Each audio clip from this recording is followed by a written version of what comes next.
Salut à tous, on se retrouve aujourd'hui pour l'épisode 1140 du Zap Image. Donc aujourd'hui on commence avec un sujet plutôt sensible, ça touche même le football les gars, c'est le racisme. Donc quelques déclarations de footballeurs, on commence avec le joueur ghanéen Kevin Prince Boateng. Donc il a dit il y a des mathématiques, l'anglais et l'histoire dans les écoles, pourquoi n'a-t-il pas de sujet de racisme? Faites comprendre aux enfants que nous sommes tous les mêmes, je ne veux pas que George Floyd soit oublié après une semaine avec ce qui se passe actuellement aux États-Unis. Donc il a aussi dit donc les gens changent de côté quand je marche dans la rue, me regardent bizarrement quand je suis dans ma voiture, la police m'arrête sans raison, ça arrive tellement de fois, peut-être parce que je suis un black avec des tatouages et une belle voiture, ils pensent que je suis un criminel. Donc voilà ce que vit quotidiennement le joueur du Beşiktaş par rapport au racisme.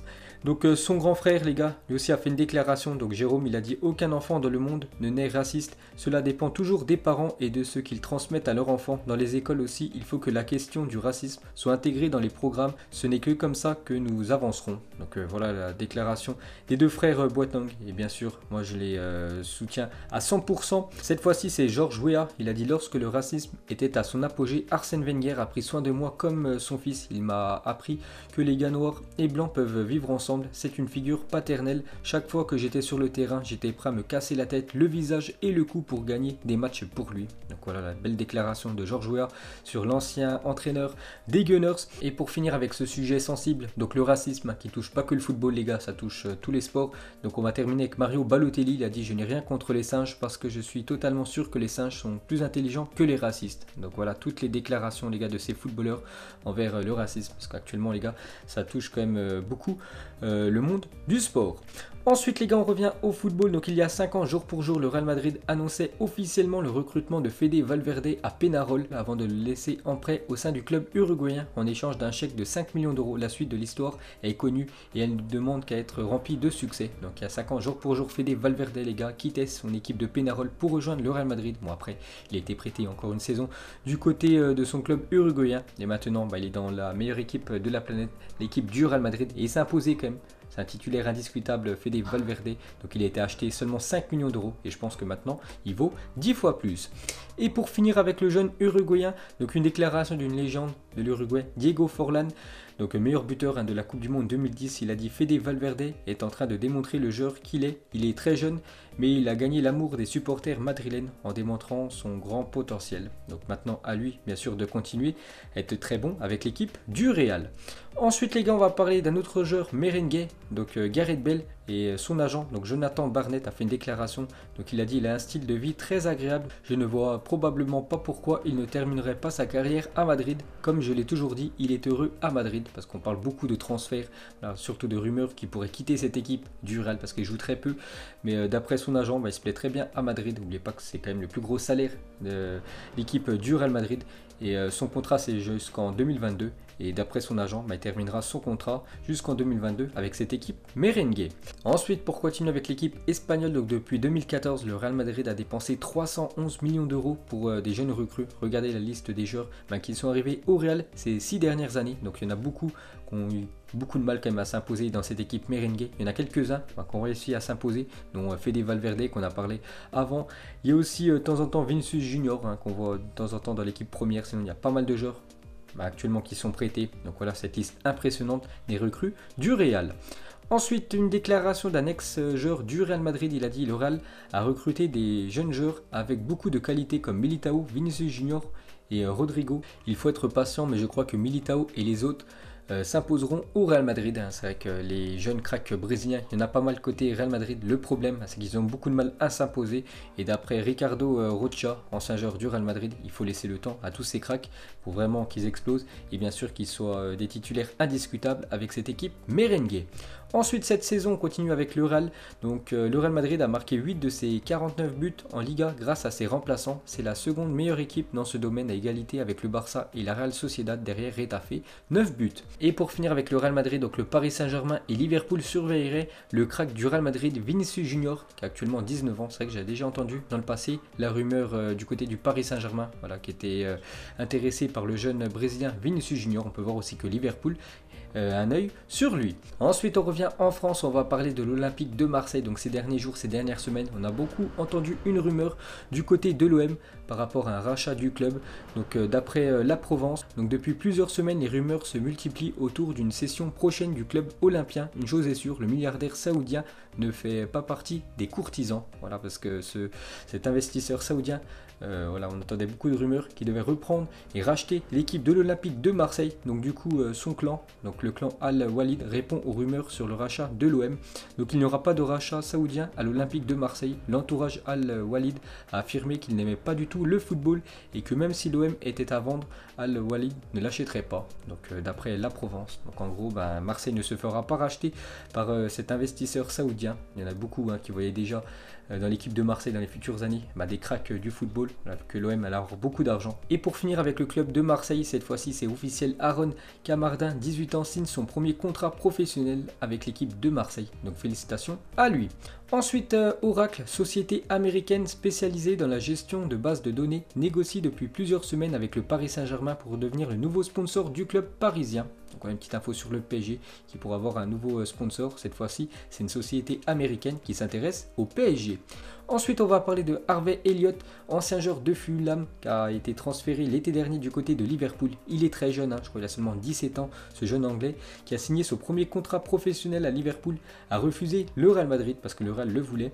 Donc la raison, le joueur ne voulait pas rencontrer Sergio Ramos. Donc il a dit « Je ne l'aime pas après ce qu'il a fait à Mohamed Salah », aurait déclaré le joueur. N'oubliez pas, c'était lors de la finale de Ligue des Champions il y a 2 ans quand Sergio Ramos avait blessé Mohamed Salah. Il l'avait tiré du bras. Donc le joueur égyptien était sorti sur blessure. Donc c'est pour ça qu'il a préféré signer du côté de Liverpool que du côté du Real. Ensuite, on va parler de Foot Mercato rapporte que Los Angeles Galaxy et Seattle Sounders sont en discussion avancée avec l'Ivoirien Max-Alain Gradel qui a 32 ans.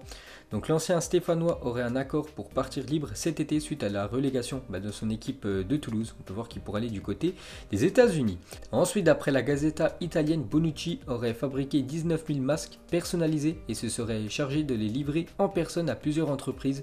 Il avait déjà fait un don de 120 000 € à un hôpital turinois en mars dernier. Donc très beau geste du défenseur de la Juve. Ensuite, on va parler de Jonathan McDonald qui évolue au Costa Rica, a mis le nom du sponsor de son club Burger King au dos de son maillot lors du Classico national parce que lui il s'appelle McDonald's et vous savez que McDonald's et Burger King c'est quand même des rivaux dans le monde du fast food, donc il ne pouvait pas mettre son nom de famille McDonald's derrière, donc du coup il a dû changer son nom de famille et mettre Burger King, le sponsor du club, à la place. Ensuite, une déclaration de Fabián Vargas, ancien joueur de Almeria en Liga. Donc en 2010 je jouais pour Almeria et on allait affronter le Barça. Avant le match, des amis m'ont appelé pour avoir mon maillot pour le mettre aux enchères et récolter des fonds pour les victimes des graves inondations qui venaient d'avoir lieu en Argentine. J'ai donc aussi eu l'idée d'aller voir Messi avant le match pour lui expliquer la situation et savoir si je pouvais avoir son maillot après la rencontre.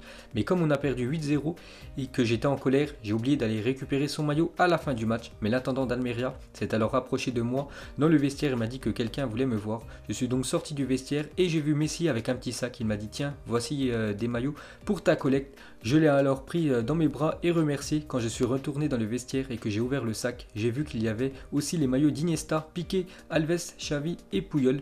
Je n'oublierai jamais son magnifique geste. Donc respect vraiment à Lionel Messi et à les autres joueurs du Barça qui ont donné leur maillot pour que ce joueur argentin puisse mettre le maillot des Blaugrana aux enchères et récolter de l'argent pour verser bien sûr cet argent aux victimes des inondations en Argentine.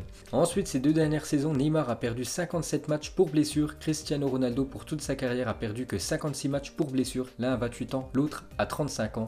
Mais entre les deux, bien sûr, il y a une grande différence par rapport à l'hygiène de vie. C'est très important pour un footballeur.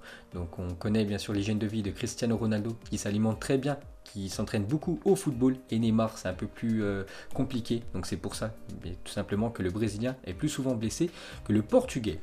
Ensuite, une déclaration d'un ancien très grand attaquant de l'Angleterre, c'est Gary Lineker. Il a dit: je suis un grand fan de Ronaldo, mais si vous parlez du meilleur joueur de tous les temps, il ne devrait même pas y avoir de débat sur le fait que c'est Messi. C'est juste mon opinion, mais pour moi, ils n'ont jamais été proches. Donc voilà ce que dit Gary Lineker, que Lionel Messi c'est tout simplement le meilleur joueur de l'histoire et il n'y a pas de débat avec CR7. Ensuite, malgré l'intérêt de Naples et de la Première Ligue, Ciro Immobile devrait bien prolonger son contrat avec la Lazio avec un ajustement de salaire. Les négociations sont avancées pour le meilleur buteur actuellement de la Serie A. Il a marqué beaucoup de buts, l'Italien. On peut voir que Naples et quelques clubs en Angleterre le voulaient, mais du coup il va certainement prolonger avec son équipe de la Lazio, qui est actuellement quand même deuxième du championnat de Serie A. Ensuite, une petite photo de Thierry Henry et John Terry, l'ancien défenseur de Chelsea. Regardez où il avait taclé l'ancien attaquant des Gunners, donc il a dû bien souffrir, Thierry Henry. Et pour finir avec la légende d'Arsenal, donc cette photo de Henry, voilà, qui salue Ronaldo R9 avant la rencontre d'un Real Madrid-Arsenal. Ensuite, une déclaration de Edinson Cavani. Mon plus beau but, il a dit, celui contre Marseille, de partout, c'était en 2017, me paraît être très significatif, pas seulement pour moi, mais aussi par rapport au moment du match aux supporters. Donc vous vous souvenez très bien de ce match, c'était déjà un classico, Marseille contre le Paris Saint-Germain, et Marseille allait enfin s'imposer contre l'équipe du PSG. Il restait une poignée de secondes, et Edinson Cavani, les gars, avait inscrit un magnifique but sur coup franc, barre rentrante, et Steve Mandanda n'avait rien pu faire. Et pour finir avec l'attaquant du Paris Saint-Germain, donc l'attaquant préféré de Cavani, il a dit, pour moi en tant que numéro 9, je pense que Ronaldo est celui qui a toutes les qualités d'un attaquant. C'est un attaquant à part, très technique, habile. Pour moi, il était le meilleur attaquant de tous les temps. Donc voilà, très belle déclaration de Cavani envers R9. Ensuite, le Barça aurait pu faire signer la pépite canadienne Alphonso Davies, 19 ans, en 2017, rapporte le journal Mundo Deportivo. L'agence était même déplacée jusqu'en Espagne pour négocier avec les Blaugrana qui ont refusé de payer les 8 millions d'euros demandés. Donc dommage pour l'équipe du Barça, parce que c'est vraiment la révélation cette saison. Alphonso Davies, défenseur ou même ailier, voilà, sur son côté gauche, il peut jouer à tous les postes. Et il va très vite, ce jeune joueur, parce qu'il a seulement 19 ans, on peut voir que le Barça aurait pu le signer, seulement 8 millions d'euros. Dommage, ils l'ont pas signé, ils estimaient que c'était trop cher, et je pense qu'actuellement il vaut 10 fois plus cher, le jeune Davids.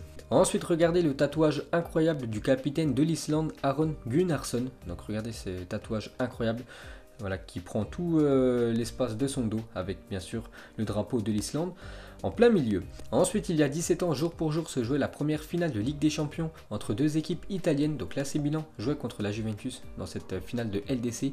À la sortie du couloir, Buffon dit à Maldini, touche-le en parlant du trophée de la Ligue des Champions. Donc Paolo fait une feinte de toucher le trophée, puis l'esquive. Résultat 0 partout après prolongation, tir au but, et c'est Paolo Maldini qui lève la Ligue des Champions. Il gagnera 5 fois ce trophée lors de sa carrière. Voilà une petite anecdote sur ces deux légendes italiennes. Ensuite, voici le classement des 30 stades avec le plus d'ambiance au monde selon France Football. Les ambiances du Maroc, de la Pologne, de la Grèce ou de la Turquie sont vraiment sous-estimées dans ce classement. Êtes-vous d'accord par ce classement fait par France Football? Donc d'après le journal français, c'est la Bombonera, donc le stade de Boca Juniors, où il y a le plus d'ambiance au monde. Deuxième, Anfield du côté de Liverpool. Troisième position, le Borussia Dortmund. Cinquième position, l'Étoile Rouge de Belgrade. Et à la cinquième position, le Celtic Park, donc le stade du Celtic Glasgow. Vous pouvez voir le reste du classement. Et pour finir ce Zap Image, donc vous mettrez en commentaire pour vous le joueur idéal pour le futur mercato du Real Madrid, donc les joueurs supervisés par le Real dans les 5 grands championnats européens. Donc en France, les gars, Mbappé, Camavinga et Cherki. En Angleterre, Pogba, Sterling, Mané. En Allemagne, Haaland, Havertz et Timo Werner. Bon, Werner devrait aller du côté de Chelsea. Et en Italie, Fabien Ruiz. Donc parmi tous ces footballeurs ou un autre, quel joueur doit vraiment être la priorité du Real Madrid pour le futur mercato? Donc voilà les gars, la fin de ce Zap Image 1140. Donc si ça vous a plu, un petit like et je vous ferai l'épisode 1141 demain. Donc moi je vous laisse et je vous dis à la prochaine comme d'habitude. Ciao à tous.